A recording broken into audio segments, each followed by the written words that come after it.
shouldn't go to it. You're saying it just can't happen politically. In this case, I am more Hayekian, I suspect, than Peter, in that I think the goal should be competing international currencies or competing private currencies with public currencies and whatnot.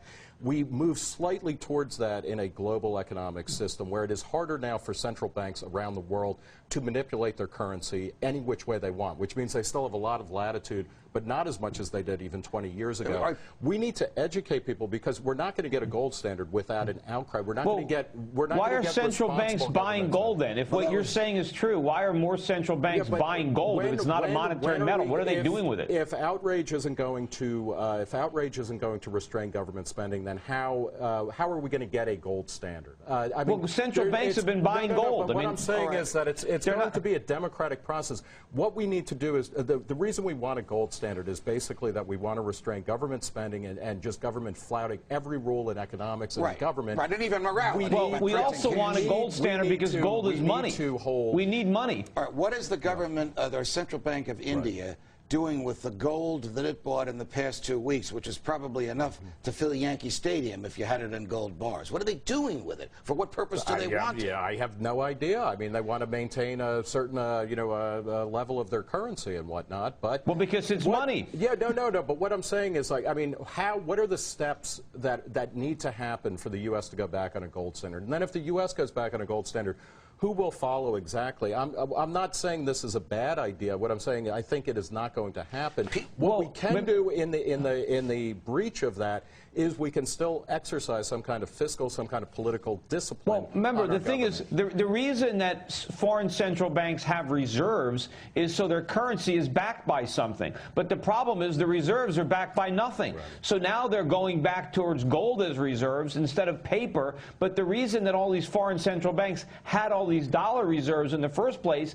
is because the dollar up until 1971 was backed by gold. Now it's not. And so central banks have to replenish their reserves with real money, which is gold, and they're already doing that. Right, so Peter, the world is already moving back to a gold standard, whether you understand it or not. Peter, in this day and age, December 2009, as a consequence of what is happening in the United States and around the world in the past year and a half, gold is increasing in wealth with every tick of the clock. Question, are we in danger of a gold bubble? Is there such a thing as a gold bubble? Could it go from 1,500 an ounce to 500 an ounce overnight?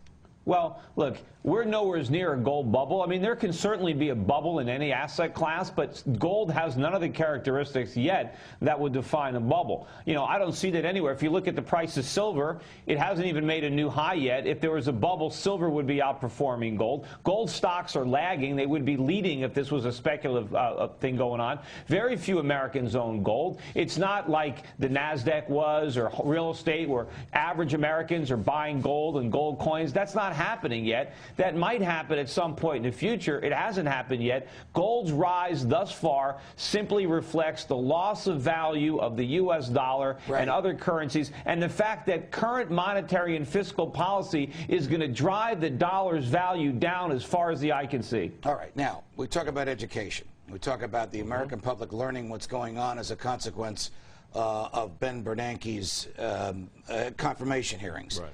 Do you think the American public would ever come to the understanding that things like Medicaid, Medicare, and Social Security are unconstitutional and therefore unlawful, even though trillions have been invested in them? I don't know that they will come to the conclusion that they are unconstitutional. I think that they will come to the conclusion that they are ill-advised and that they do not work and that they are breaking the bank in the future for our generation, for our kids' generation, for our grandkids' generation. I have a lot less faith in the ideas that people will move based on, clearly on a kind of theoretical or moral or political ideas.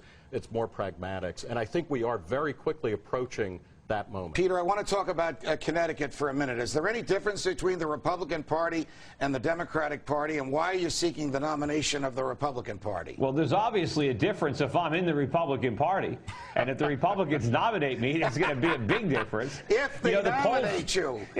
There was a poll that came out today that shows me for the first time ahead of Chris Dodd. So if I can simply get the Republicans to nominate me, I'll be in the United States Senate.